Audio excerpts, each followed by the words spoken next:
All that said, you guys know Ronald. I don't need to introduce him much. He has served us for a long, long time. How long have you been at Lakeview, Ronald? 6 years.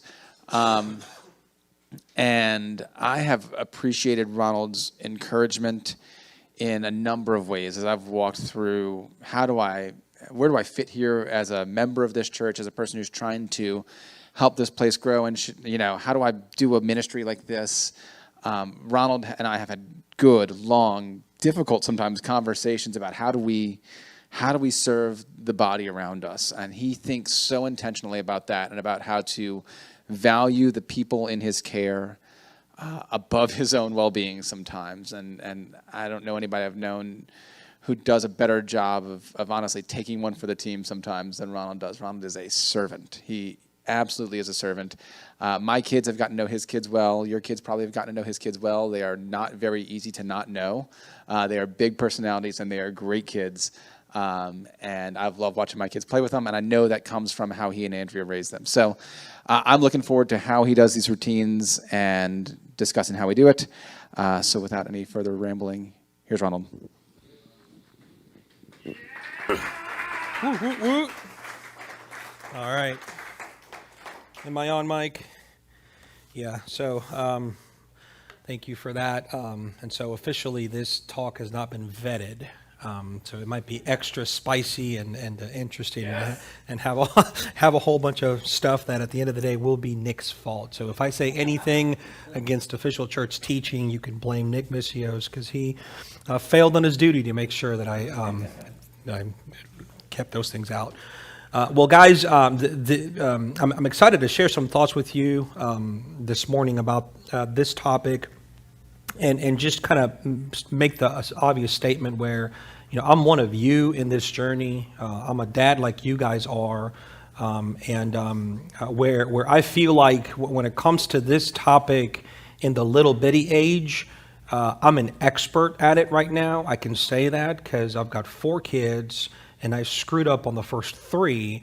But number 4 right now, who's 2, like she's getting the expertise now. Like I've ironed out all the errors, all the mistakes, and now that I've really figured out how to do this with a 2-year-old, our 4th kid who's 2, she now gets the actual knowledge in this. Which means my 11-year-old, I have no idea what I'm doing. So some of you graybeards help us in that category. But wanted to share some thoughts on the topic of habits of the household in general, kind of build a foundation.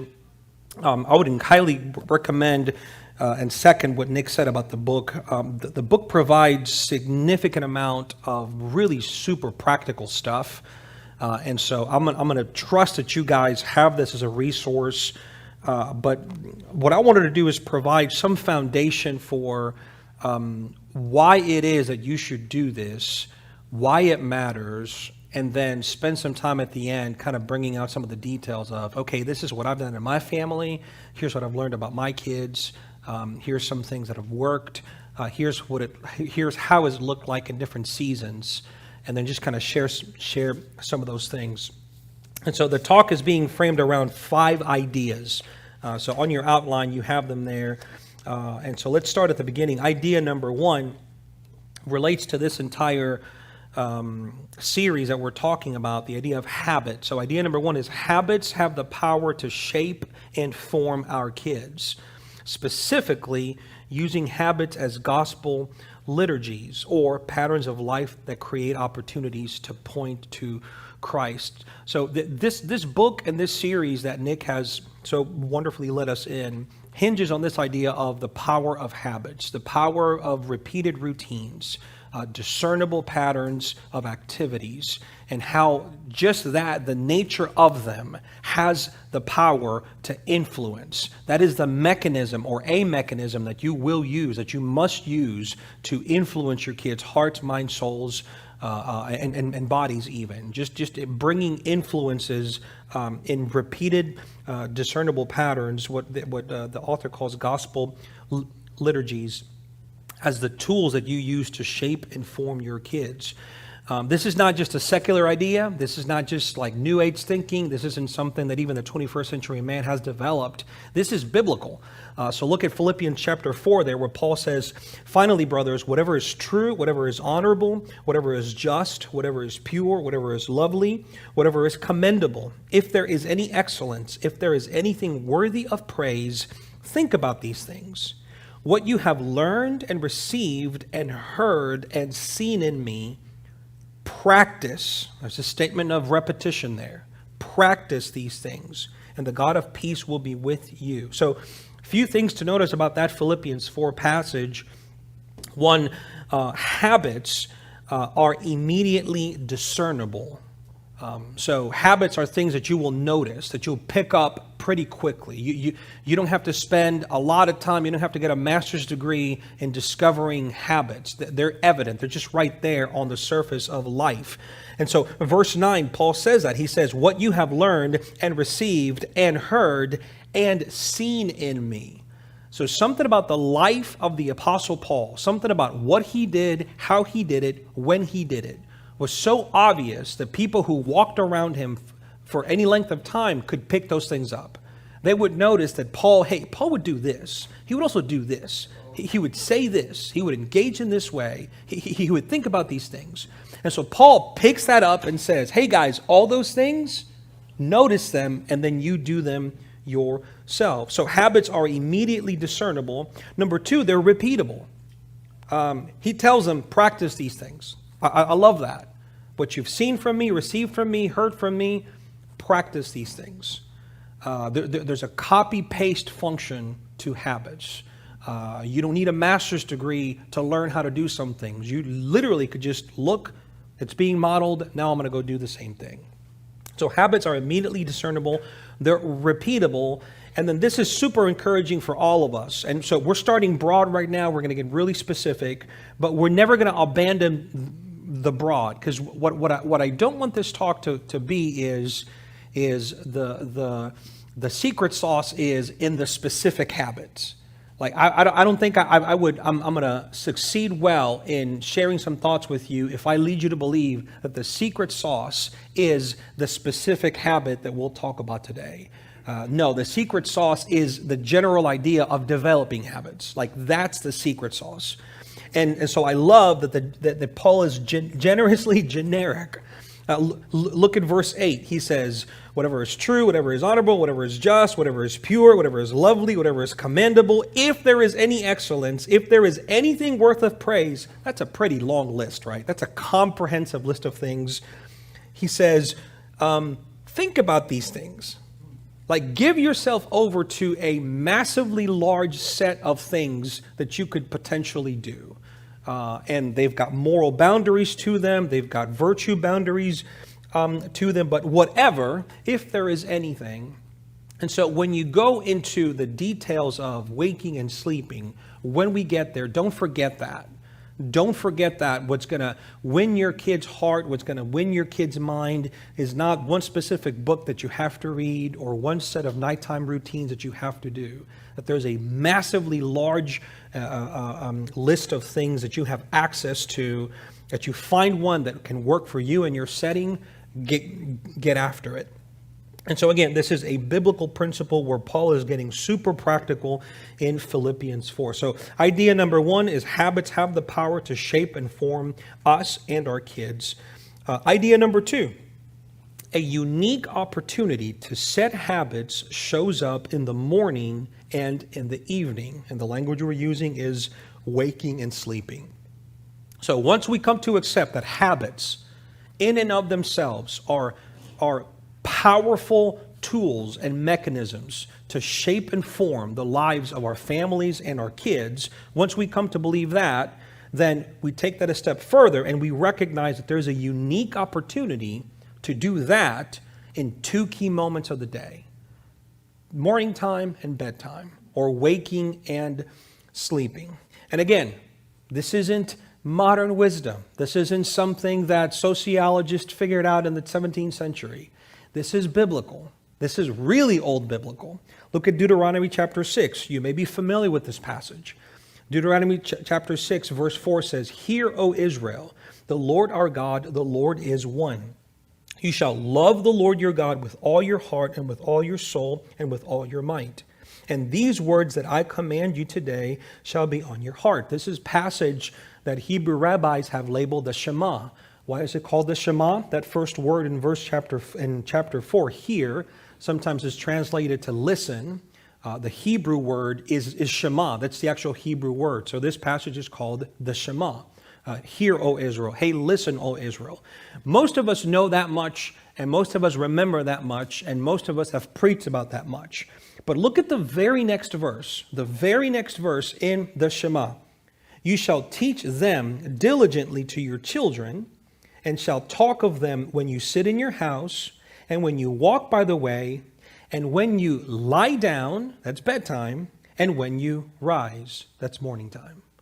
So the Bible recognizes exactly what we're talking about today, that there are key moments in the life of a person, that there are these calendar moments in every person's everyday life that somehow, by design, I would dare to say, are opportunities for something to take place that in another moment in the day may not have as much of an effect. So it's almost like God built us in such a way where something can be extended to us in the morning and extended to us at nighttime. And so these are patterns that Moses, being inspired by the Holy Spirit, writes. "The Lord our God, the Lord is one. You shall love the Lord with all your God, with all your heart, soul, might, and strength. These words I command you shall be on your heart. You will teach these words to your children." When? All the time. But then he gets more narrow. "Particularly when you rise, when you wake up, and when you lie down, when you go to bed." So don't go past that. Don't miss out on these details.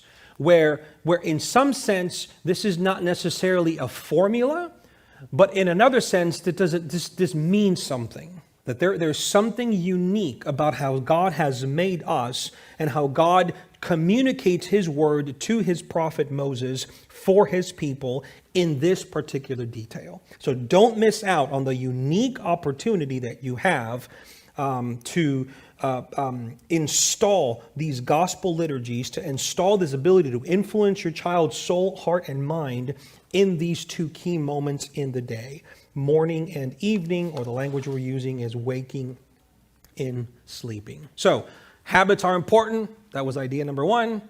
Morning and bedtime are key moments for the habits to form and penetrate and influence greatly. That's point number two. Now let's continue to narrow this down. Idea number three is that morning and evening habits provide ample opportunities for development in three key areas, right? So when we go to develop these habits, what are we aiming at? What are we aiming at? What are we wanting to do by doing something in the morning with our family and doing something at bedtime with our family? What is it that we're after? Are we just after some kind of religious ritual? Are we just after family time? Are we just after, a generic view of this is how I think parenting should be done?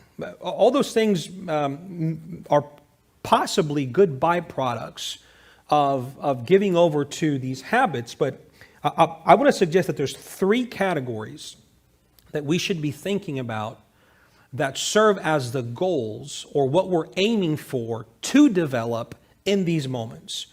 We're seeking to develop spiritual lives, emotional understanding, and relational growth in our families and in our kids.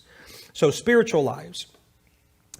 This typically works really well in the morning, right? So the morning habit in particular, the waking time in particular, is a key area that can be developed in the morning. The idea of a consecration unto the day. There's an old Latin phrase that's been carried through our church history, coram Deo, walking before the face of the Lord, that you live your life before the face of God. This type of idea. And again, this isn't something the church invented in the Middle Ages. This isn't something that modern day All my quotes are the Bible. All my quotes are the Bible. Psalm 5, verse 3 says, "O Lord, in the morning you hear my voice. In the morning I prepare a sacrifice for you and watch." And lest you think that I just Googled passages in Scripture that talk about the morning, there's a whole bunch of them. This isn't just a proof text. This is Jesus' example in Mark chapter 1, verse 35. "And rising very early in the morning, while it was still dark, he departed and went out to a desolate place, and there he prayed." So there is something unique. Most of us, I'll ask you this. How many of you guys have a quiet time in the morning? Raise your hand. How many of you at some point in your life have had a quiet time in the morning? Raise your hand. How many of you would like to have a quiet time in the morning? Raise your hand. Okay, so all of you have raised your hands. And there's something about that, right? I'm not a neuroscientist. I don't know the brain in that category real well, but stuff that I've read in this department, there's like a reset button that gets pushed when we go to bed and when we wake up. There's something about the human brain when it wakes up. It's like it's a sponge ready to absorb stuff. We're brighter. Now, with me, I need coffee first. But there's something about the human brain that it's at its primed state. It's like a clean state. And I'm being very, very general about this. But it's a key moment. I think God designed us that way. And so most of us think of, hey, when is it a good time for me to get close to the Lord? When it's a good time for me personally to have a quiet time with the Lord. Most of us associate the early morning hours with that. And I would say yes. So connect that with the development of your family, right? Connect that with your children and your wife, that the morning time is an opportune time where we can teach our families to do something very unique in our modern setting. And that is replace the need to bow before the tyranny of the urgent with the desire to consecrate ourselves before God. How many of you grew up in a farm? Anybody grew up in a farm?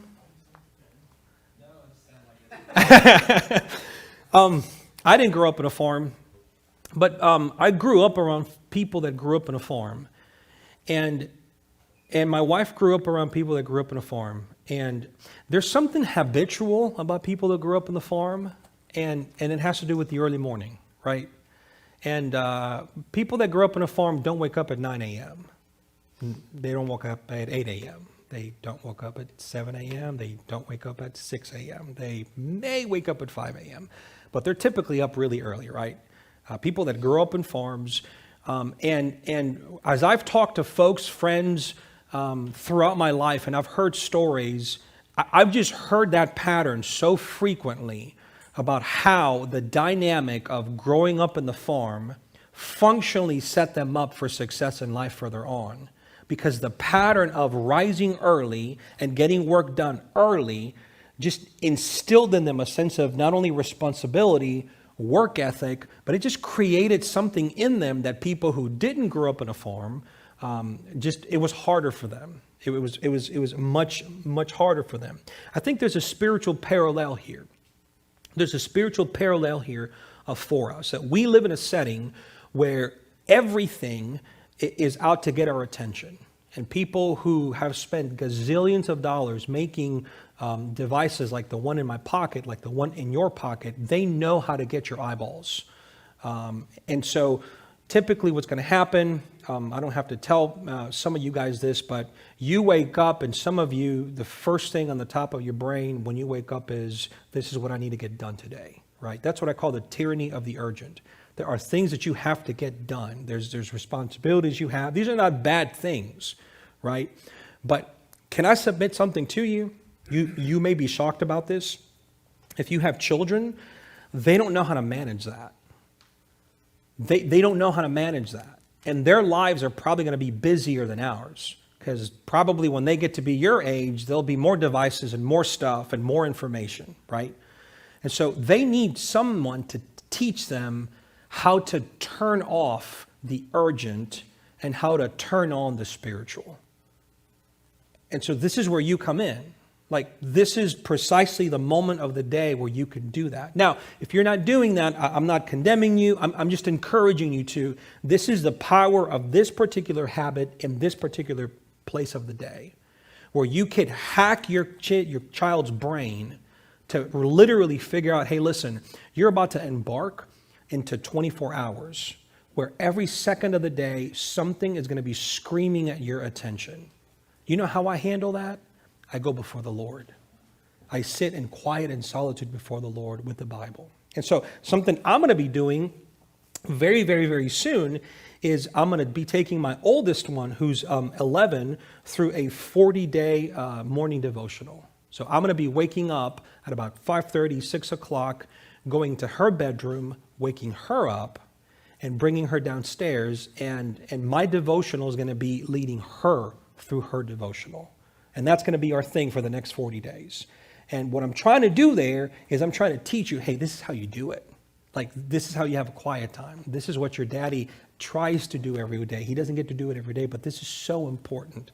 And it's more important than it just keeps you level-headed and cool and calm and collected to face a busy day. It's more important than that. This connects you to life because you're connected to the life giver. So that's what I'm trying to teach in that moment. So the morning is an opportune time. The morning is not the only time to do this. You could certainly do this in the evening, but I would highly encourage you guys to think about using that morning time in some way. And then at the end, we'll actually unpack more suggestions, and then maybe get some suggestions from you guys. But the second area of development is emotional understanding. That both of these segments provide the ability to emotionally understand. Now, in the same way that the spiritual development, I have found, works really well in the morning time, this emotional understanding works really well in the evening time. And so look at Deuteronomy chapter 1, verse 30. This may not be a passage you'd expect me to read for something related to this topic, but if you know the Old Testament, Deuteronomy is Moses' last rehearsal with the people of Israel before they go into the Promised Land, right? So he's kind of re-preaching his sermon hits, kind of re-walking them through their history, where they are, where they're going. And at the very beginning of the book, Moses writes, this is the Lord speaking through Moses, "The Lord your God who goes before you will himself fight for you, just as he did for you in Egypt before your eyes. And in the wilderness where you have seen how the Lord your God carried you, as a man carries his son," a better translation would read, "as a father carries his son, all the way that you went until you came to this place." Now, this passage is directly after 10 or 12 verses where the Lord is scolding the people of Israel. So fatherly discipline is followed by this reminder of God using the language. So God is trying to appeal to something they know. And he says, you know how I'm going to be with you guys when you go into that deep, scary place called Canaan, that, there's giants there, there's the unknown there. You know how I'm going to be with you? You know how I'm going to walk with you? I'm not going to, in this passage, I'm not going to walk with you as a strong warrior. I'm not going to walk with you as a powerful, majestic warrior, fighter, conqueror. I'm going to carry you as a father carries his son. And so the only way that makes any sense is if you accept the reality that there is something beautiful in a father carrying a son. That there's something emotionally connected, in addition to discipline, in addition to correction, in addition to the role of authority that a father comes and places upon his children. There's something more than just that when it comes to the relationship between a father and his son. There's this carrying dimension. There's this knowing when the son needs to be carried, right? Knowing when the son needs to be carried, not when the son needs to be disciplined. Because sometimes our kids will screw up, and fatherhood is figuring out, okay, you just did something stupid. It was wrong. But do I discipline you right now, or do I carry you? What do I do right now? Like, that's what I'm trying to figure out in my own parenting, right?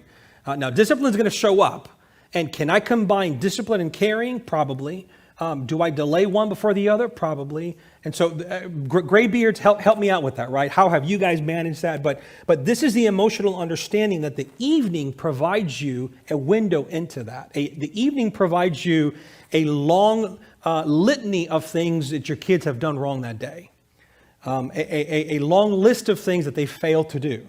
Maybe you sent them up to their room to clean their room, and you go up and say goodnight, and they didn't clean their room, right? So an emotional understanding, how do you shepherd, how do you carry them in that moment? And it's interesting because the morning and the evening are natural buffers surrounding the events of the day.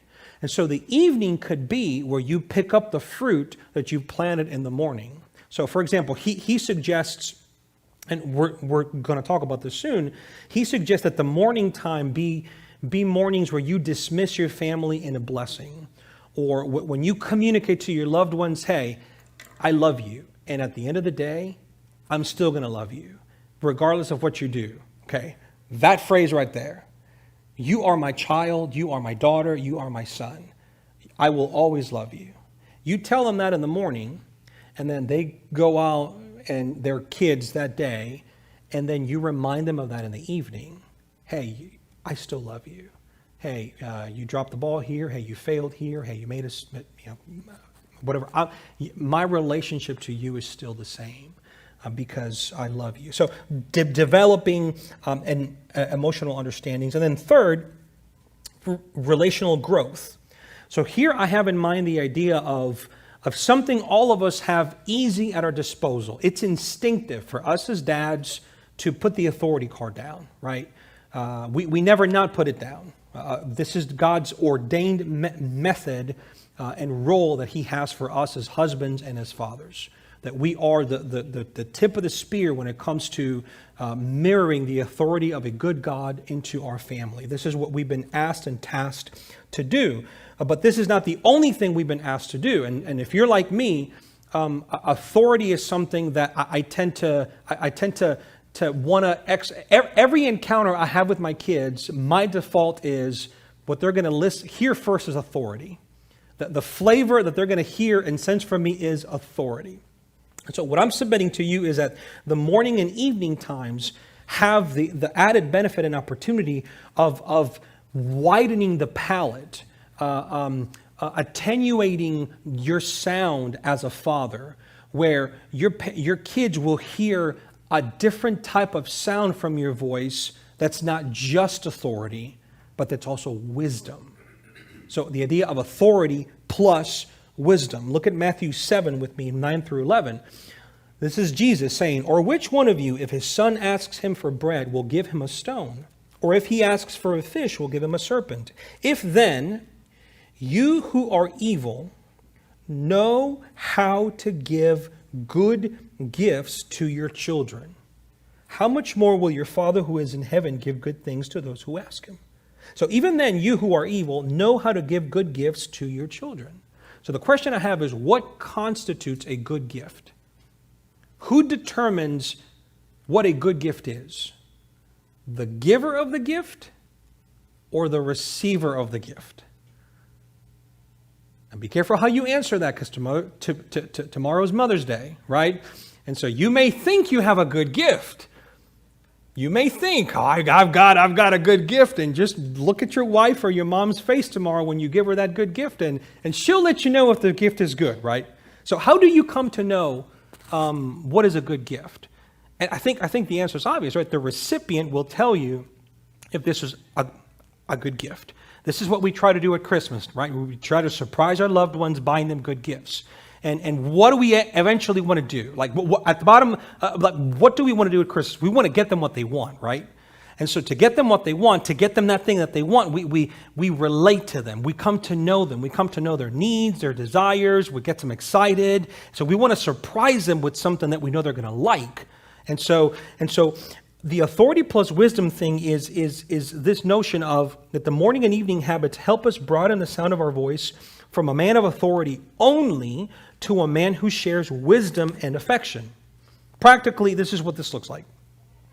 The morning times are typically, as I've seen them, I don't want to get ahead of myself. I am getting ahead of myself.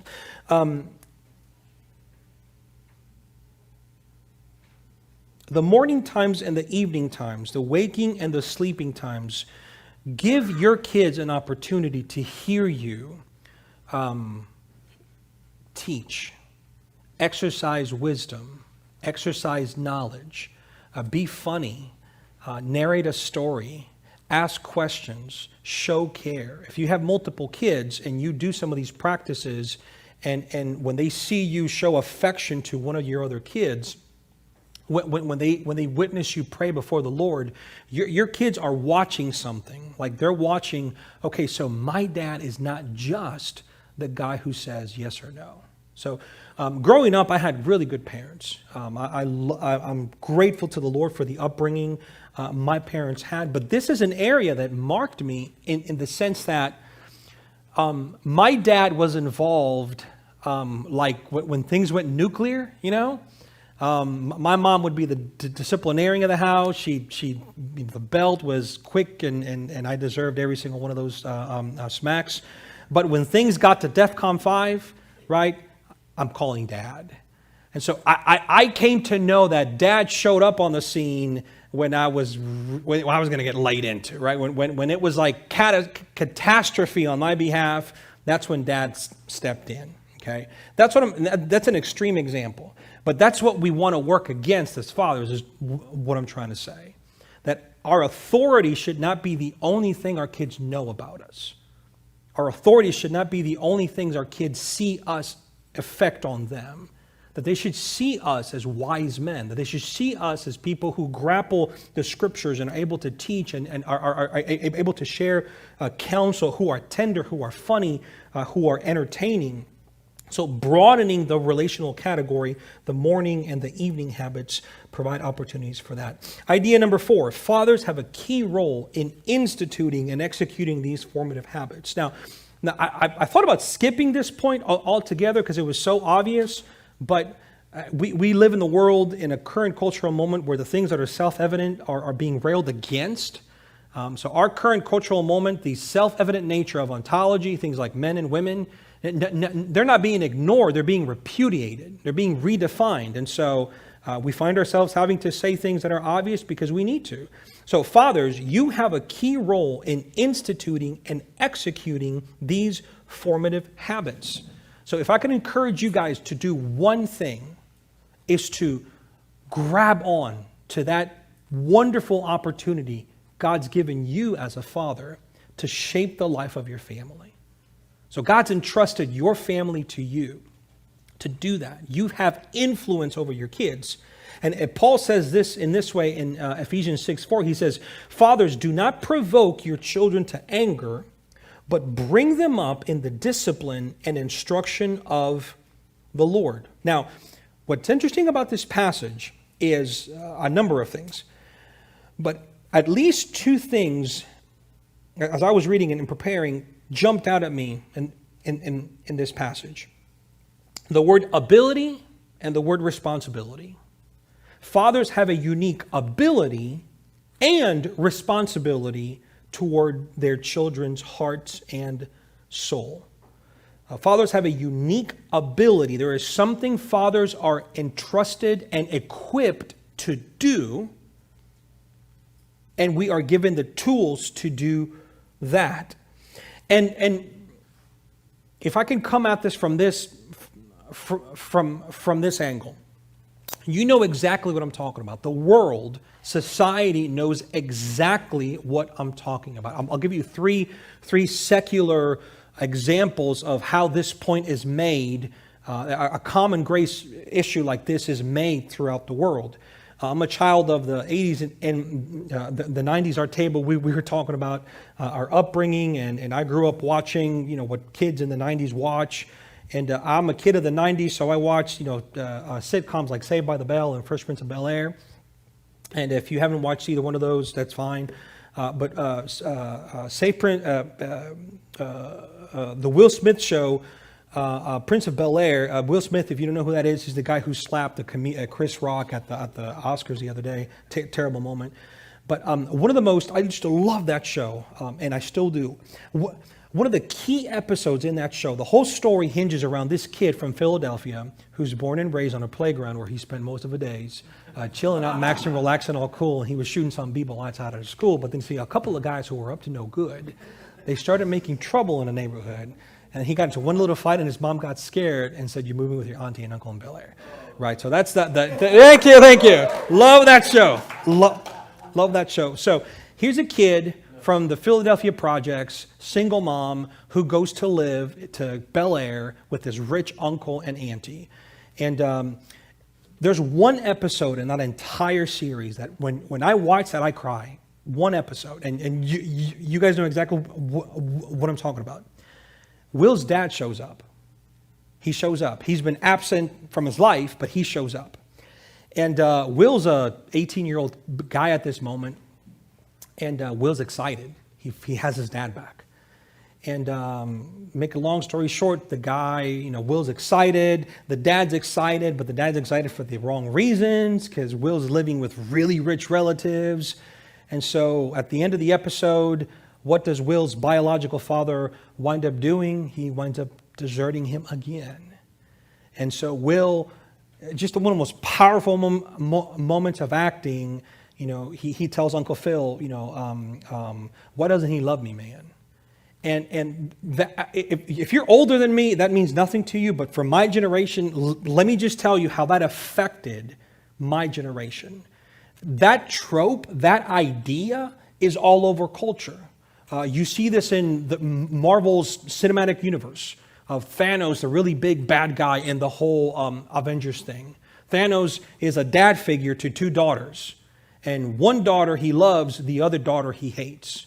And the daughter that he doesn't love winds up destroying herself and winds up being, terribly corrupted because of the lack of the positive influence of her dad in his life. And then most recently, for some strange reason, I find myself watching YouTube videos of the Johnny Depp and Amber Heard trial that's going on right now, and I've got reasons for doing that.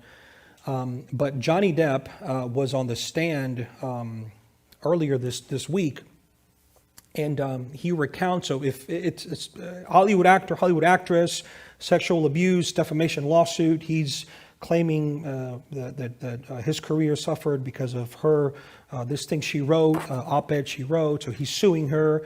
And it's a really toxic relationship, real toxic, physical, aggressive relationship as far as I can understand both ways.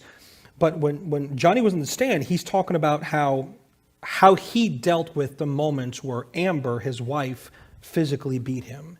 And he describes that he would just take it. And the reason he said, I think I just took it because I remember when my mom hit my dad and how he would just take it. And so here's three different episodes, three different moments in our modern setting where the influence of the father, positively or negatively, is clearly laid before your eyes. So that's what I'm trying to get you guys to recognize, that fathers, we have a unique ability to get inside our kids' hearts in a way that no other relationship on earth has. Now, I'm not suggesting that mothers can't do this. I'm not suggesting any of that. But look at this verse. Again, Ephesians 6, verse 4.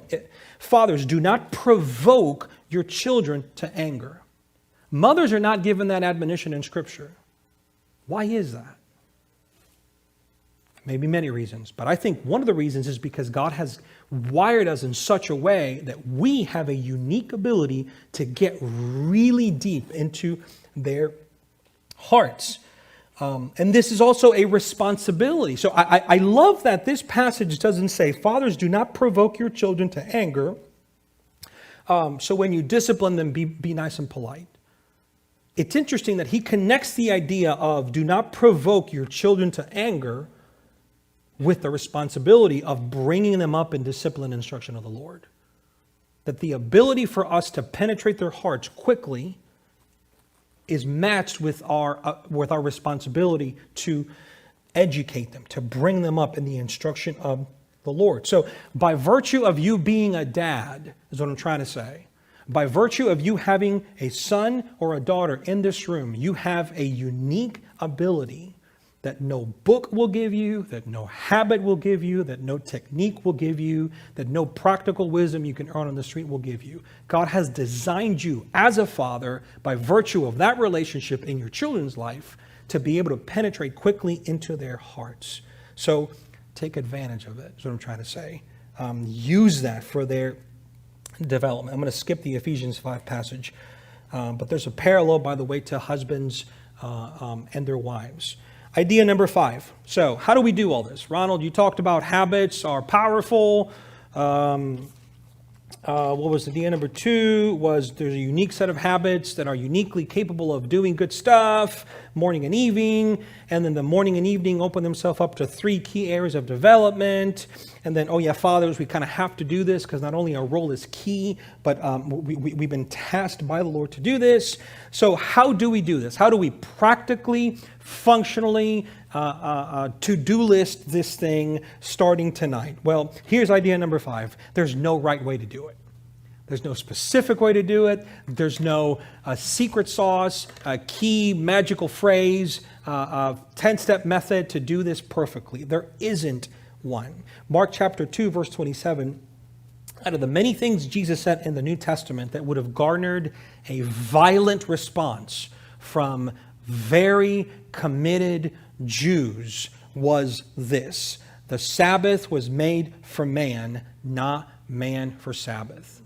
If you recognize what value the Jewish people placed on the Sabbath, not because they were biblically illiterate, but because they believe that God is loved and honored by doing that which God has asked you to do. And so if God has set aside the Sabbath as a day to keep holy, then their mind is, the better I do that, the better I show love and honor to God. That gets corrupted, fair enough. But that's at the core of what they want to do. And here comes Jesus and reframes that. And he says, you've misunderstood what the purpose of the Sabbath was. That the purpose of the Sabbath is what we're talking about today. The Sabbath is a habit. It's a routine. God worked 6 days of the week, and he rested on the 7th. So you guys rinse and repeat every week for the rest of your life. You work 6 weeks, you rest on the 7th. You work 6 weeks, you rest on the 7th. That's the habit. But that habit was not given to you so that you would idolize that habit or that you would use that habit as a means to earn the affection of God.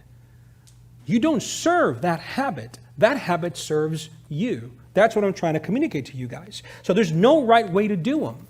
Some of you guys may be terrible in the morning, but rock stars at night, right? Some of you guys, Ronald, listen, the moment you said, lead your family through a devotional in the morning, I don't know what you're talking about, dude. I got to get to work at 6. My kids are not up. Ronald, I leave the house in the morning and my kids are still sleeping. I don't know what you're talking about, dude. I just can't let that happen. But then maybe you haven't considered using the night or the other way around. So there's no right way to do these habits. We must resist the temptation to legalism and idolatry. Salvation is by grace through faith alone, not by works, and that includes habits. So you will not save your children's souls by making sure that every morning you lead them in a quiet time and every evening you read them a Bible story. Now, try and do that. It'd be great if we did that, but their souls are not dependent on your faithfulness to the habit. Their souls are dependent on a merciful God calling them to salvation through the Holy Spirit.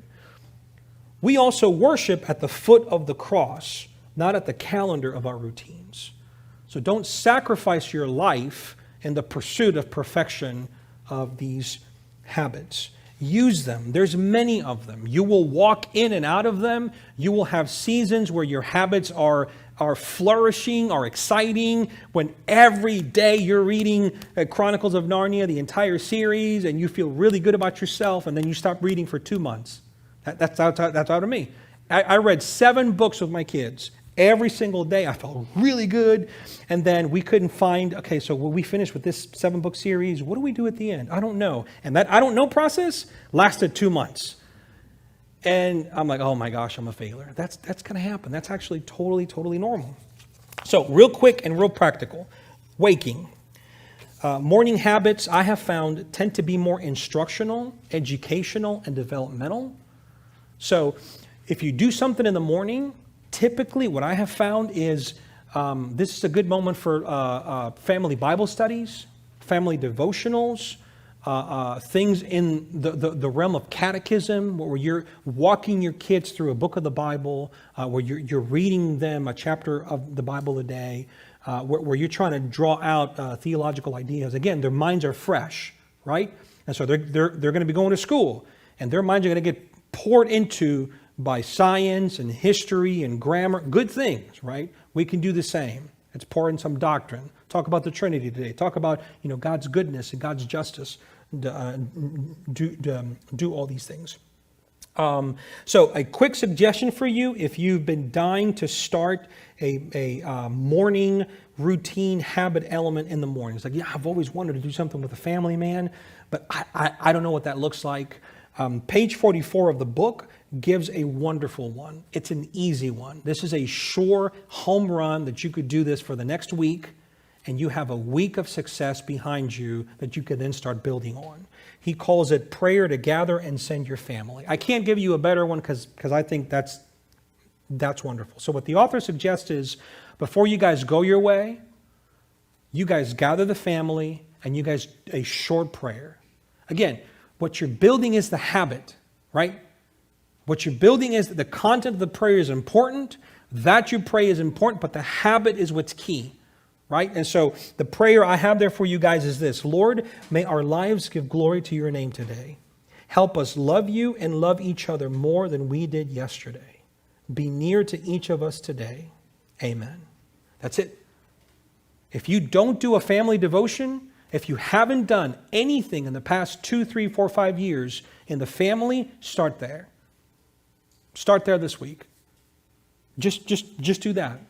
And what you would have done is, if you do that faithfully for this week, you've already carved in that time. You've created the teeth of the habit that then you can start building on. So then you can come to my brother Nick or to me or to whomever and say, hey, what else can we do? It's like those 2-sentence prayers were helpful, but now we need to go on to something else. Great. Now let me add a little bit more. And then you kind of build things. And so for us as a family, this sometimes has looked like us reading a chapter of the Bible, going through different books, and by going through different books, I don't mean that I do this, family, listen to your father preach this morning. We are in the book of 1 Corinthians chapter 3. We will be looking at, that's not what I sound like in the morning. In the morning, 5 to 10 minutes with the kids.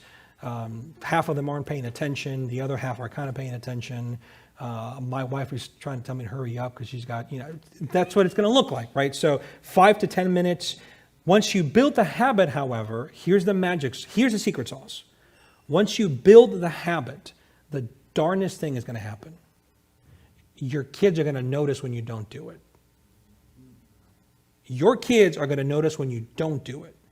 And they're going to ask you, hey, aren't we praying? And when you get there, oh, that's gold. Like that's your goal right there. To get them to notice that this is what we value.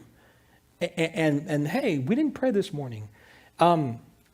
Praise God when that happens. It's just one of the best moments. So that's in the morning time. In the sleeping time, I mentioned earlier that evening habits tend to be more relational, conversational, creative, and entertaining. So something that my family has done out of the suggestion of my friend Nick is we've always read our kids Jesus Storybook Bible type things, small little things, Bible stories, Christian stories. But Nick got me into reading my kids fiction. And this served a number of different things. I wanted to work against the digital diet of my kids. So gray beards, this is something you guys have no concept of. Guys my age, this is something we kind of have a concept of. but our children will never know what living non-digital means.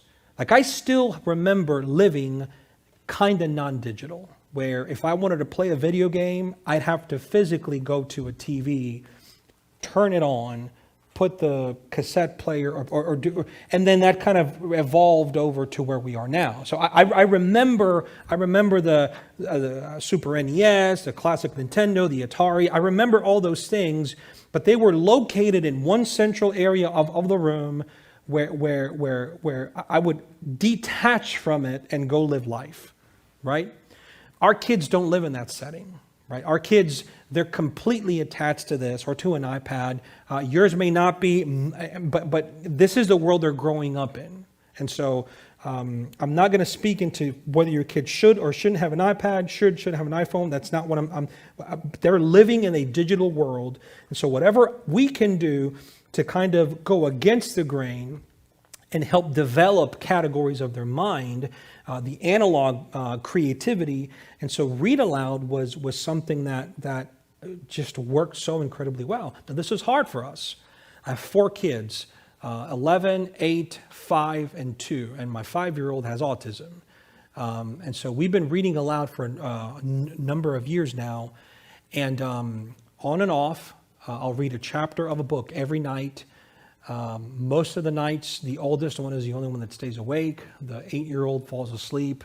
The other 2 are either make it prohibitive because they're too loud, they're jumping off the walls. But we have stayed on that schedule, and I cannot tell you how unbelievably amazing it's been for continuing conversations through the day, through the week, through the month, at vacation, where the storyline of the book we're reading connects to our storyline, where the characters in the book relate to us, and we find ourselves having conversations in the car about the book, and moments in the book serve as pulpit moments where we can grab, and it's done. Point number, what was it?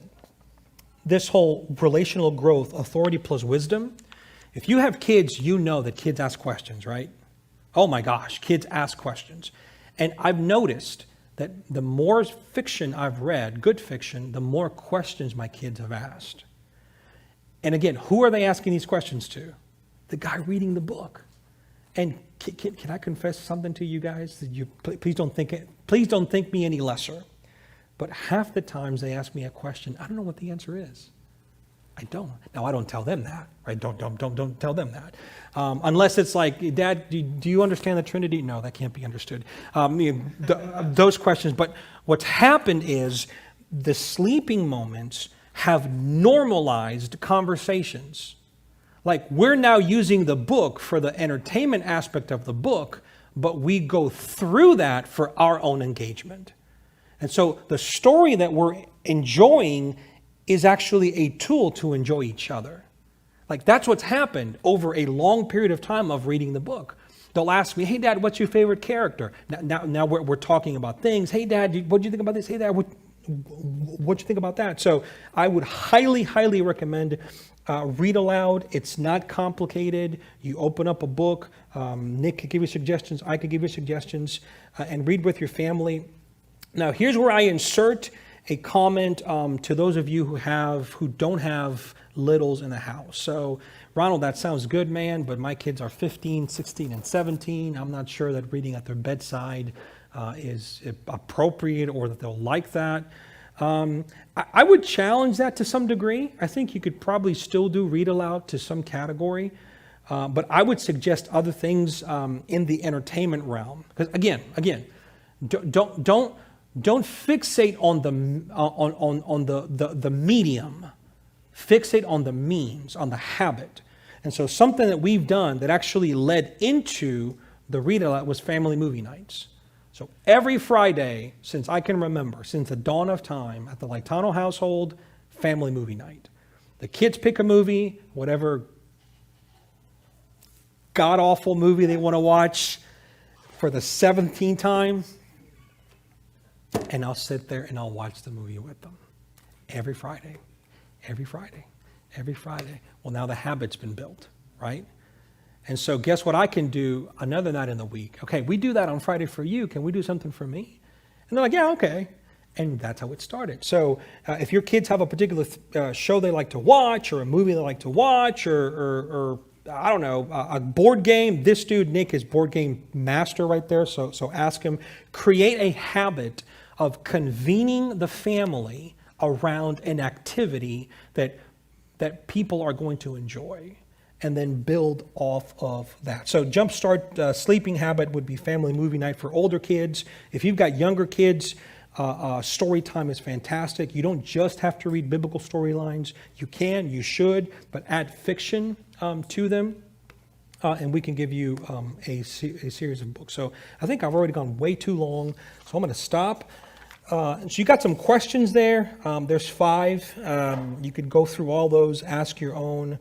But what I'd really like, I'm thinking on the fly, and again, Nick didn't vet this, so it's his fault, right? He didn't filter my notes, so if I say anything, I'm going to take you up on that offer, dude. And to you graybeards, you guys who have kids in the teen, season, we would love to hear what you guys do in these categories.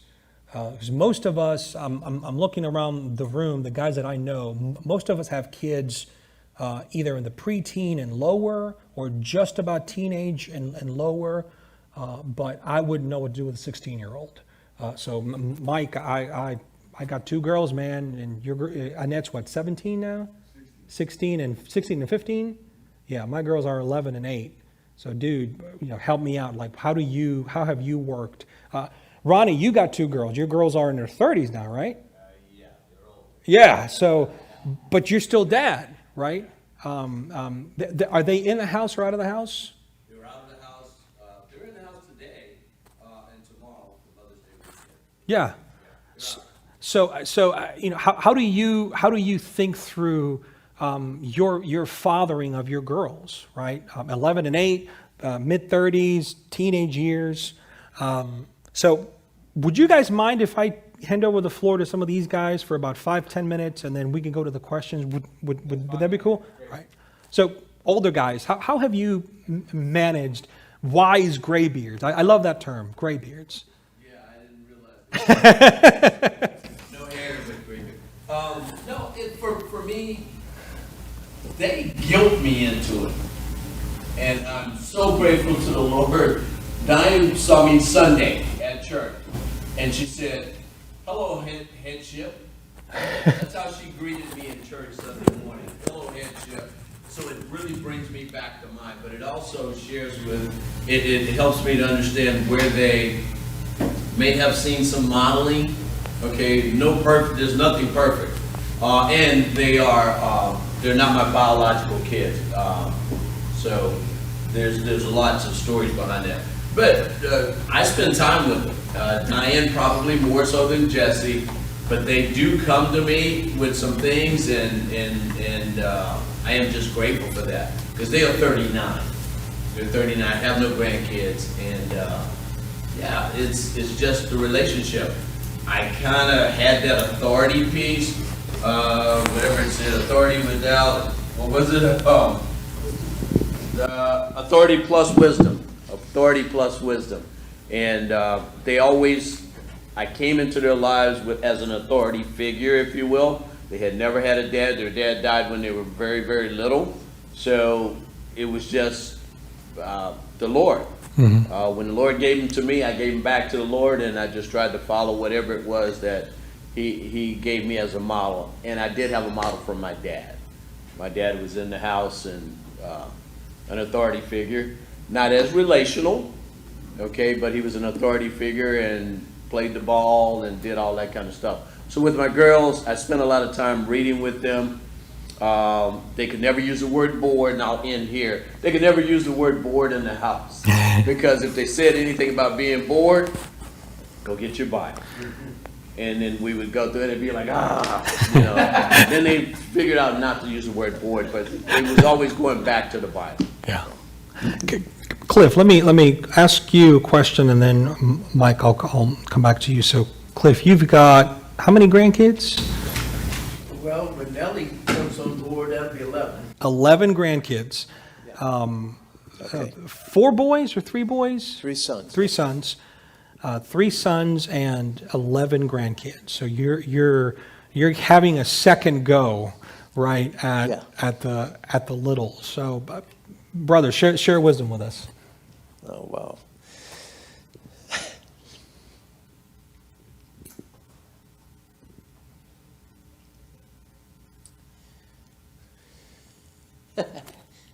That's our heart. Sheesh.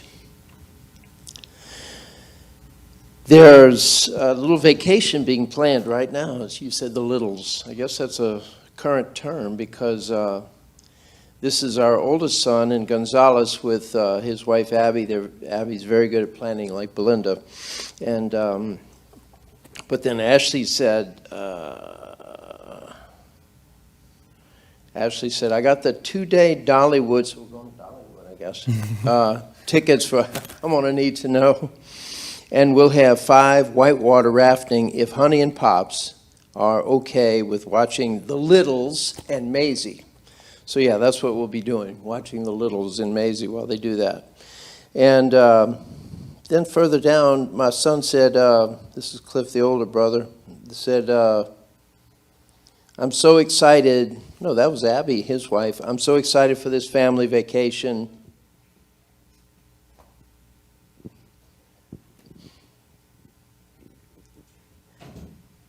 These are our special people. They never stop being littles in one sense, you know. This is going to be a blast. So I think that that's our heart, you know. But gosh, I could go in so many directions, but just sum it up this way. There's no right and wrong. I like that in terms of things that you might be doing where you think, oh, rats, you know, that's a miss. Those 5 years were a miss. I would disagree. And, you know, I just read something that a little guy went to he was by his next door neighbor, and the older fella had lost his wife or something, and he just crawled.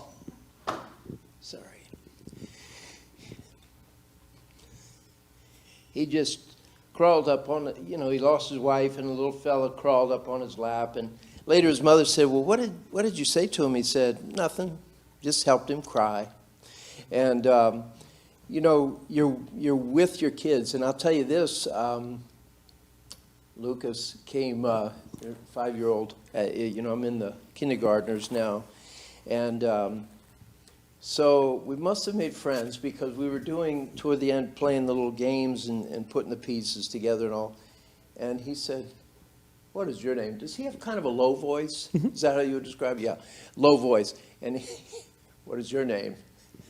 I said, Cliff. He said, Cliff. I bet he said my name 10 times after that. It was, Cliff, for precious. So what I've seen here, and I'll sit down, is the evidence of godly parents who have invested their lives in their children, always feeling like you could do a better job, but you know, you have a lot to show for it. I don't know what's going on here, man. This is nuts. Oh, man. We're talking about kids. That's where our hearts are. Grateful right? for you, yeah. man. No. I'll tell you one of the you see some of these moments, right, where you know, Cliff, 3 grown boys, 11 grandkids. Aaron Vogel was teaching, I don't remember where or when, but maybe a couple of years ago. I think he was teaching Alpha. He was teaching the Alpha week of prayer. And Frank asked him to do that. And he starts a story, and he puts a picture on the screen of it's like you're sitting in the back seat and you're looking at the rearview mirror of the car, and then you see Cliff's face. And he put that picture up there. And then Aaron goes on to talk about how that's what he saw for, I don't know how many, he remembers every time he got in that car, he would see those eyes, and then that dude. Our newspaper throwing. There you go. For a couple of years. There you go. But that dude would just make a point to connect with him, to talk to him, to love on him.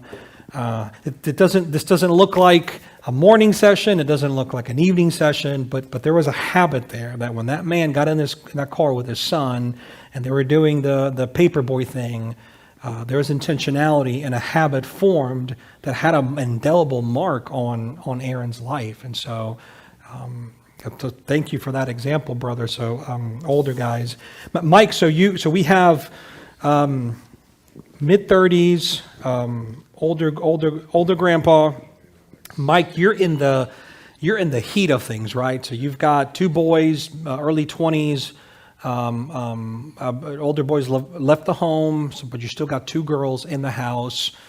So the first thing I would say is, brother, how can we pray for you? Got two teenage girls at home. How could we lay hands on this man? So I want to start here, right? So the first part of my life, as Brother Wellesley can testify, I was all about outcomes, going fast, getting there. Didn't care about journey, style, anything. Didn't care about anything. I wanted the outcome. I did my marriage that way. I did my parenting that way. I burned a lot of things down, right? And so the boys, I parented differently than my girls. They had a different dad than they had today, than my girls had. But my oasis for my boys and for me was always reading. So my clients knew I would let a client wait in the restaurant if I was out of town, because reading to them was sacred. And I bring the Hardy Boys with me in a devotion. And they would go, "Where's Pelt?" My old partner Bevan, when he used to work with me at Frank's. And he'd say, I was reading to his kids. And they'd be, "Wow, that's cool." Nobody ever got mad. I'd read a chapter of the Hardy Boys, we'd do a little devotional, and that was our thing, right? We were connected. When at home, man, I'd get in their room with them, get in their beds with them, lay on the floor with them with a blanket or whatever, and read. And that was our thing. All the noise around everything else, all the yelling and all that went away. That was our safe place where we talked about stuff, right? So that's what we did with the boys. And then when they got older, I helped coach them in wrestling and stuff, and then scouting, and then we did a whole bunch of other stuff, right? So that was our connection. And on a camp out with no phones, no anything, or the woods, canoeing, whatever, you talk about a lot of stuff because there's nothing else to do. So they're fine, right? So that was with the boys. The girls aren't interested in all that, and I'm not interested in gymnastics. Volleyball, and you can't yell or scream at tennis and nobody's getting pinned, so it's really hard to enjoy the hell out of that, right? But anyway, so with them, it's the drive to practice. It's our time here, and I really battle because the phone rings, I don't know who comes in. I'm the only one answering the phone and paying the bills and doing the work. So I have to sometimes make them feel important by saying, "Dad, you need to get, Dad, go ahead and get it. Dad, they called 3 times, you need to do whatever." And I have to, sometimes I have to take it, and we have to talk about that. I want to make this as brief as possible. I'm going to do this, but I hate doing this. I want you to know that I don't like this, right? But it's 3 o'clock, it's in the middle of my work day, and I'm driving you somewhere, so I kind of have to do this. Just communicating that, kind of relatively weighting the activities. That call's not as important as that call, so you know what, I'm not going to take that, right? This can wait 5 minutes. You're working with them at that. But so 2 things, and this is for young dads. I went to a men's retreat, and I was a young dad, and Jacob might have been 8. And 8-year-old boys, when I was growing up, did not hold their dad's hand. I'm not trying not to get emotional like you do because I feel it. And I was telling you, I don't know how to do that with my son. He wants to hold my hand and do this, but I don't see anybody else doing that. And I feel like, no, we got to man up here, because that's how we were in the 70s and 80s, right? You got to man up. We don't cry. We don't do this. We don't really, with our dads, that's the deal. And I had a guy lean forward to me with tears in his eyes, and all the old men leaned over in the group. And they said, that boy, Good for you. Yeah.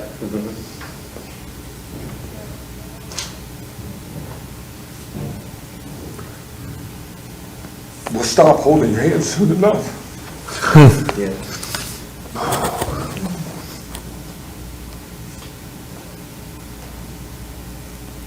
Good job.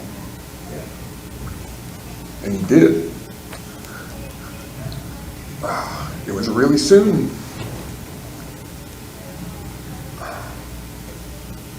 And so to the young dads, I'd say, if they want that relationship with you, give it to them. I was so worried about them becoming men. You had to know how to fight, you had to know how to work, you had to know how to open a door, you had to know how to, yes sir and yes ma'am, and you had to know, you tell me a goal, you want to be a Navy SEAL, cool, then every time you exhibit weakness when we're running or whatever, I'm going to tell you, that's not going to cut it. This is what you need to do. But you're very performance, right? But you articulated a goal, I'm helping you get to your goal. But the compassion was missing in a lot of that, right? And so, I'm really looking forward to being a grandparent because God, I hope it's redemption. But what I want to say was this, what I'm taking away from this, breakfast, after the hurricane, we stayed at Sam and Abby Ebyer's house. They were very gracious to take us in. When they get up in the morning, it's chaotic. They have little people.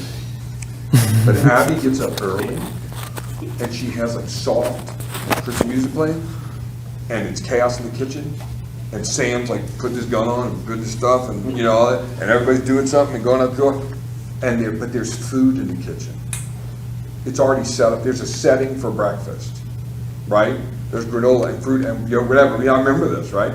Because I actually bought all that stuff that we don't even eat as soon as we got home from there because I liked it so much. The setting, but it's more the setting, right? And there is a togetherness in the morning, and they go out together, and there's like just stuff when they leave, And I thought, oh wow, this is such a neat space. So I wrote, create a breakfast setting: food, space, time, materials. That means I get up early. That means I'm going to make sure it's there. That means when they come into it, it's not a, hey, you want to help me out here? You want to get this? You want to get that? But it's already set. So just come and enjoy this setting, our time together, right? And so for the girls, that has been, we do movie night. We do a lot more long talks. Ooh. There's a lot more feeling. They're girls, yeah. Yeah, wow, 2-hour talks, like, oh, okay. I didn't know there were that many words. But it's completely different with them. And I used to make them go on walks with me, and even though they don't want to go walk, and I used to do all that with them. And I don't know why. I actually started my own business so I could have more time with my family, and I actually spend less time with my family. It's stupid. I mean, it's just stupid.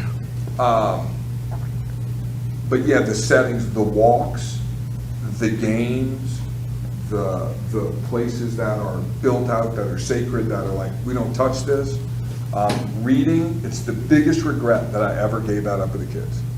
I actually thought about, when you're talking about that, I was like, I need to go spend a ridiculous amount of money on something like a love sack, right? The big, goofy, over-expensive, not by that, but chair, and like create a space in my house where we can all just sit in these big chairs and talk. No TV. We've had no TVs since we moved into our new house for 2 weeks. I love it. I love it. That doesn't mean there's not Downton Abbey or something on the computer once in a while, but whatever. But yeah, but I mean, I do agree with you that again, the movie's not as important as the time. Yeah. Right? The building it around, creating that spot, that this is our spot. People are welcome to come into our spot, friends, right? Family, they come into our spot. But this is what we do. Yeah. Right, the ritual. Appreciate you, man. Dan, you've got, I met your son.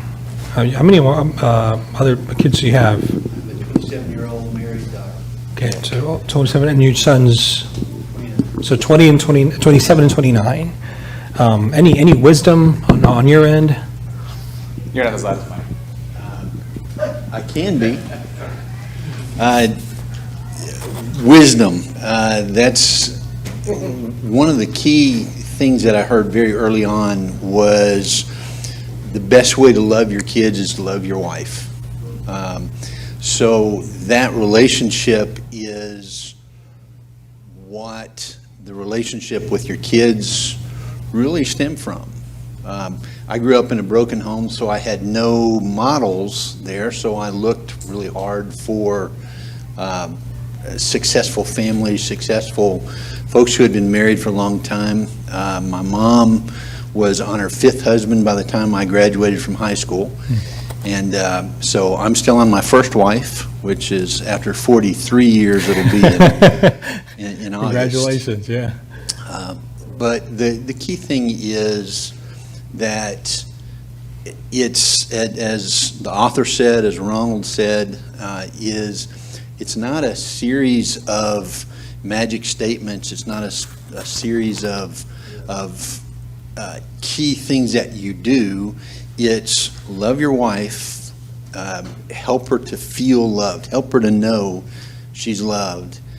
Your kids, one of the things, as Mike said, we went to a family life conference before the kids were born. The women on one side, men on the other. The men were told, summarize your relationship with your dad when you were 13 in one word. Well, I grew up without a dad, so the word was who. So that struck me deeply to the point of my kids will never know a day that they weren't loved. So that's the key. How do you communicate that? How do you communicate that in the authority, in the wisdom, in the training of them? It's easier to learn something if you're doing it than it is to hear, well, this is the right way to do something. So that's essentially it, that kids sniff out your inauthenticity. Is that the right word? Yeah. They know when you're genuine or not. Yeah. And that's the key, is walk with the Lord. Make sure you communicate that in everything you do. It's not a robe you put on specific days, hours. It's internalize it, make it real. Your relationship with the Lord comes out in every way. Make sure your kids see you in the love that you have for your wife. That's vital. If they know they're next in the pecking order behind your wife, that's an interesting set of battles that you never have to fight, because there's no way to pin you against each other. So it's always easy to appeal to she who must be obeyed, but the key there is love your wife. Make sure you love your wife. Deal with that relationship. Love your wife. Yeah, appreciate you, brother. So, I mean, we could go continue. I'm not going to put the other guys on the spot. Greg over here, Steve, Gary, Becker, who was over there. I can say something. Yeah, go ahead. My kids are all teenagers, so I don't know if I have enough gray in my beard, but my kids are all teenagers. And I have to admit, being regretful, I have to admit being regretful for not doing, more of the daily habits when the kids were young. And I'll just encourage you that this is golden.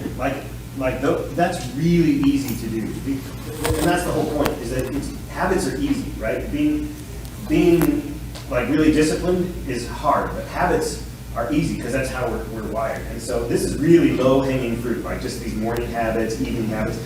When they're teenagers, it's harder because the kids are going in different directions. I mean, one kid's going to bed, but the other one's still doing homework. Or in the morning, one kid's gone before the other one even wakes up. So what has helped me is like the weekly habits. The movie nights are great. I started, as a result of Pops, I drive 2 of my kids to school in the morning, and I kind of felt convicted that I was using that 5 minutes in the car. I was wasting that 5 minutes in the car. So I started to every Monday, right, first day of the week, I'll just say a prayer for the kids while we're in the car on the way to school. Because it's time that's built in. Everyone's so tired they're not saying anything anyway. So, but the other thing is like weekly habits are good for teenagers. But one habit we did do as a family was whenever we would go on a trip, we would just take 2 minutes in the car, like right when we were all together about to leave on a trip, and we would just pray. Just very simple, just thanks for the opportunity to go on a trip, please keep us safe, just basic stuff. And we would do that pretty habitually anytime we went on a trip. Well, one time our flights got canceled, and we had to wait at the airport forever, and then we ended up having to wait until the very next day, and a bunch of stuff went wrong. And my kids noticed we didn't pray, and that was the whole reason the trip was all screwed up. And so it's totally true. If you do something enough that it becomes a habit, and the kids notice that, that's really where you're in that sweet spot. So. Yeah. Appreciate that. So part of what I've really enjoyed about Nick's leadership, and really, I know this has happened, but this is a way of me trying to continue to push that idea where this is not the expert desk. I'm figuring this thing out with you guys. Every speaker could say the same thing. We're trying to figure this out, but the beauty of biblical fellowship is precisely that if you don't know some of these guys, we've got mixed families in the room. We've got families with broken past in the room. We've got families who are struggling. There's a bunch of wisdom for you guys in the room to garner from one another. And so what Nick's vision has been is how can we equip dads with content, but with relationships? So I would highly encourage you guys, if you're in my season, to go elbow one of these other guys and say, hey bro, how this is what I'm doing, help me out, let's go out to coffee. Continue to build up that father fellowship. Look at that, the father fellowship dimension. We need one another. These guys are wise. They're great. I mean, I talk to some of them on a regular basis. I ask them for advice because they know in some of these categories better than I do. And so just highly recommend, guys, that you avail yourself and that you help some of the other guys who are joining the Pops ministry, right? So guys who are coming in, and introduce them to one of these guys, get to know them as you hear their stories, plug them into the lives of some of these brothers. So Nick, what would you like us to do now, man? Take a break, call it a day, do discussion questions? First of all, thank you, Ronald. That was excellent. And I'm super grateful for your calling an audible there, and especially with this topic where, kind of like I said, the seasons are tricky, and this one looks, probably of all the topics, looks the most different from season to season. So I was really grateful for you calling an audible and getting some of these older dads who've been through the grind we're certain met. I appreciate, Mike, your willingness to say, here's where I screwed up and here's where I did right. And knowing the difference, and sometimes when we know we've screwed things up, we want to throw everything out. But you did a good job of sifting baby from bathwater there and saying, this was really good, this was not so great. And I remember the first time we talked about Pops a little over a year ago, hearing that in your heart, and I was like, I need that guy there. So thank you for that. Thank you, Dan. Thank you, Cliff. Thank you, Ronnie, all you guys that shared. This is usually when we would transition to table conversation, but we're approaching 11 o'clock. That's not your fault. We started late, Ronald. And you didn't go especially long. And then we had this other wisdom from these guys. I think it was all a valuable time. One thing that you didn't talk about, if you don't mind me filling in, one thing that he did talk about in the book is the bedtime liturgy. And I think this is especially for some of you younger guys, or guys with younger kids. That is something I've instituted with my kiddos. The one that he does, I don't have a page number, Ronald, if you can see it and throw me a page number. Do you know that do you see my eyes? Do you know that I love you? Do you know that I love you no matter what? I can't even say this without getting choked up, just like you. I'm a softie. Do you know that I love you no matter what bad things you do? What page? 6. Do you know I love you no matter what good things you do? who else loves you like that even more than I do? Because there's the tying of my love for you and then how God's love is even better. You know, it's the same in shape ideally, but bigger and better and more robust. And I have one of my kids who I know when it's been a rough day doesn't answer those questions easily. And that's I'm outing him, but he'll give me no's. Do you know I love you? No. And on those days, it's the most important. It's the most important to be like, no, I do. I really, really do. Because I need you to know that, and that's lets me know, A, that I'm too focused on performance during the day, and that I've probably built a house in which I'm too focused on performance, kind of like you were talking about on execution, Mike.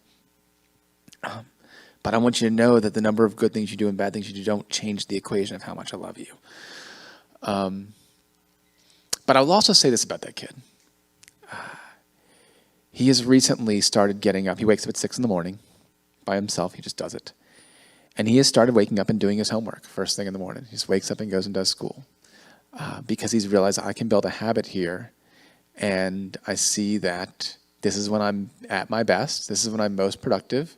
So I'm going to wake up. I'm going to apply myself. I'm going to eat that frog, as they say, first thing in the morning. I'm going to jump at that. And I was like, dude, it took me 40 years to figure that out. You're 9 and you've got that. But then I also thought, you know what? It took me 40 years, and then not long after that, he started doing it. It's because he woke up and saw me doing it. So dads, those moments of, I think, was it Mike and I talking about this? Like, there are worse things in the world than you reading your Bible and your kid coming in and interrupting you. There are worse things in the world than your kid finding being like, I'm trying to have Bible time, dude. I do try to do mine really early, but your kids seeing those habits, like, what do you say? Our habits form us, and we form our kids, and we build the habits that form our kids too. So I just encourage you guys in that bed, especially the little ones, in that bedtime blessing, because you don't know what your kids are going to run to, where their minds are going to go, and you want that steadfast foundation of your love for them and God's love for them. So, again, Ronald, thank you, man. Thank you for highlighting this stuff. And again, I've talked with Ronald a lot about this stuff. He does the thing. And we're going to get together and do a podcast later this month if he doesn't skip town too soon. And we're going to explore these thoughts even more. This is usually when we would have table conversation. Table leaders, you're off the hook today, just because it's getting late. And I also want to highlight what Ronald said, mentor dads. Like, we've got these old guys in here for a reason. You know, I know there are guys that don't have kids in here, and they're not applying this stuff on a daily basis in their homes. They're here for you. So grab other dads. I want more young dads here too. I want more teen dads here. Grab other dads as you hear these guys talk and what they're saying resonates with your soul. Like, when I tell other dads you should be here, it sounds like Nick's just trying to pump numbers for pops. When you see the value in the gold that is coming out of these guys' mouths, in the gold that is in the Word of God and distilled through a great teacher, like, grab guys and be like, dude, if there's any value in this, grab guys and be like, dude, this is awesome. We're digging into some of the most important things that we will do on this earth, and figuring out how to do them well. So that's my plea to you. Be my marketing team. Tell your friends what you heard today, just the gems of wisdom that you got here today. Grab guys, bring them. They don't have to, it doesn't matter that we're into the book already. Grab them and help them get caught up in this, what I think is a really great thing that these guys are doing to care for some of us younger dads. So it's their ministry in many ways more than mine. So with that, let's pray. And then if you guys, feel free to stay and chat if you want to, but it's almost 11, so I want you guys to feel free to get out of here. So what's that? Oh, yes. I will let you know. This when a book doesn't make you go through it sequentially, it's a little too. It depends on who I've got talking, and I've got two guys that I'm trying to figure out what order I'm going to have them do in. I think we're either going to do meal times and conversations, which is a good spin-off of this, I think, or we might do work and play. So it's going to be another 2 per week.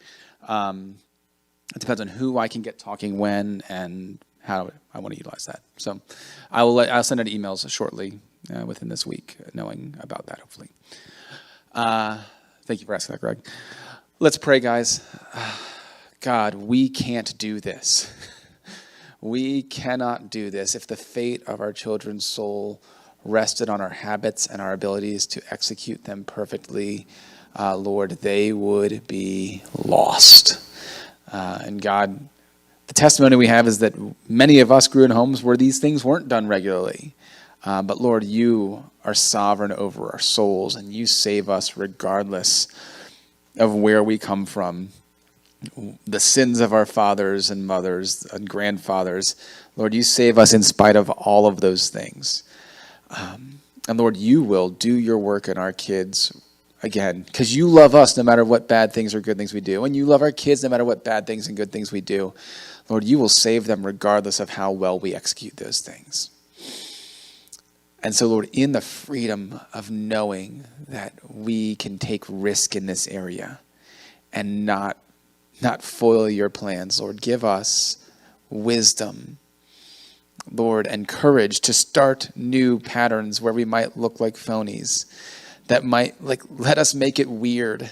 Help us to be comfortable making it weird at first, so that, Lord, as Ronald testified, as Mike testified, it gets weird when it's not done. Lord, we pray for the faithfulness, Lord, that you would give us strength and perseverance in faithfulness to make these things become the habits of our household, Lord, and the things that we just do. Lord, that's what we need. Lord, I pray for our kids that they would see the things that we do, Lord, that you would help them to see our hearts for them even when we're imperfect. Lord, thank you for this day. Thank you for these guys and their commitment to love their kids well practically. Help us to do that well in Jesus' name. Amen. Thank you, guys.